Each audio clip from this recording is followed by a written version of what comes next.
মানবাধিকার ফাউন্ডেশন চট্টগ্রাম বিভাগীয় কমিটির উদ্যোগে ধারাবাহিক বিতরণের ১৫তম বর্ষে সুবিধা বঞ্চিতদের মাঝে ভালোবাসার উপহার হিসেবে শীতবস্ত্র বিতরণ ১৮ ডিসেম্বর বুধবার বিকেল ৩টায় অনুষ্ঠিত হয়। চট্টগ্রাম বিভাগীয় কমিটির সাধারণ সম্পাদক মতিউর রহমান সৌরভ এর সার্বিক তত্ত্বাবধানে এবং সিনিয়র সহসভাপতি আলহাজ মোহাম্মদ আবুল কাশেমের সভাপতিত্বে কর্মসূচি উদ্বোধন করেন বিভাগীয় কমিটির কার্যকরী সভাপতি আলহাজ লায়ন মোহাম্মদ আলমগীর। সম্মানিত অতিথি ছিলেন মানবাধিকার ফাউন্ডেশন চট্টগ্রাম বিভাগীয় কমিটির সহসভাপতি লায়ন শামসুজ্জামান সুমন ও আজীবন সদস্য নিজামুদ্দিন। বক্তব্য রাখেন যুগ্ম সাধারণ সম্পাদক নূর নবী রাজু, সাংগঠনিক সম্পাদক ডাক্তার মীর হোসেন মাসুম, অর্থ সম্পাদক মোহাম্মদ আব্দুল কাদের, সমাজ কল্যাণ সম্পাদক হাবিবুল্লাহ চৌধুরী স্বপন, তথ্য ও গবেষণা সম্পাদক মোহাম্মদ সাখাওয়াত হোসেন, আপ্যায়ন সম্পাদক জাকির হোসেন টিটু, আকবর শাহ থানা কমিটির সভাপতি মোহাম্মদ জানে আলম রনি, যুগ্ম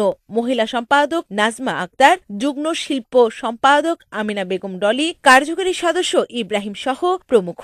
কর্মসূচিতে আরও সম্পৃক্ত ছিলেন সহসভাপতি লায়ন খন্দকার কসির উদ্দিন, সহসভাপতি হারুনুর রশিদ দিদার, সহসভাপতি আব্দুল কাদের ভূঁইয়া, যুগ্ম সাধারণ সম্পাদক লায়ন মোকলেসর রহমান, সহ সম্পাদক মোহসিন আহমেদ। বক্তারা বলেন, সুবিধা বঞ্চিত ও অসহায় মানুষকে ভালোবাসার মাধ্যমে মহান সৃষ্টিকর্তার সন্তুষ্টি অর্জন করা যায়। যার যার পার্শ্ববর্তী অসহায় মানুষের কল্যাণে এগিয়ে আসার জন্য সকল বিত্তবানদের প্রতি আহ্বান জানিয়ে নেতৃবৃন্দ আরও বলেন, মানবাধিকার বাস্তবায়ন ও মানবাধিকার লঙ্ঘন প্রতিরোধে যার যার অবস্থানকে ভূমিকা রাখতে হবে এবং এটাই আমাদের নৈতিক দায়িত্ব।